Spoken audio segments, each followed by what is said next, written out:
When the Israelites were at Mount Sinai, God gave them instructions on how to build a portable place of worship, which we call the tabernacle. When the tabernacle was finished, Numbers 9:15 says, "On the day the tabernacle, the tent of the covenant law, was set up, the cloud covered it. From evening till morning, the cloud above the tabernacle looked like fire. And that is how it continued to be. The cloud covered it, and at night it looked like fire."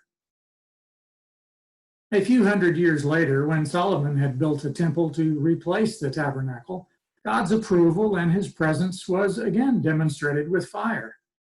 2 Chronicles 7 tells us, "When Solomon finished praying, fire came down from heaven and consumed the burnt offering and the sacrifices, and the glory of the Lord filled the temple. When all the Israelites saw the fire coming down and the glory of the Lord above the temple, they knelt on the pavement with their faces to the ground, and they worshiped and gave thanks to the Lord, saying, 'He is good, his love endures forever.'" And almost 1,000 years later, God was building a new temple.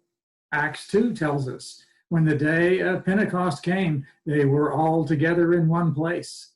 Suddenly, a sound like the blowing of a violent wind came from heaven and filled the whole house where they were sitting.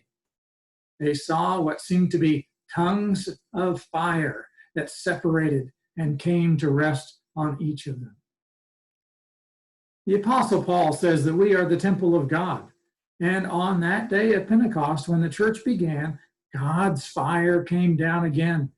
But this time it separated in order to be on each person. God's glory and presence was not in the building, but in the people.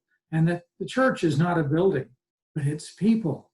God's glory and presence is in each of us. God lives in us. We are important to him, and the way that we use these temples is important to him. Let the fire of the Spirit dwell in you richly, not as a destructive wildfire, but as the energy source and direction for our lives, so that we can say, "Give thanks to the Lord, he is good, his love endures forever."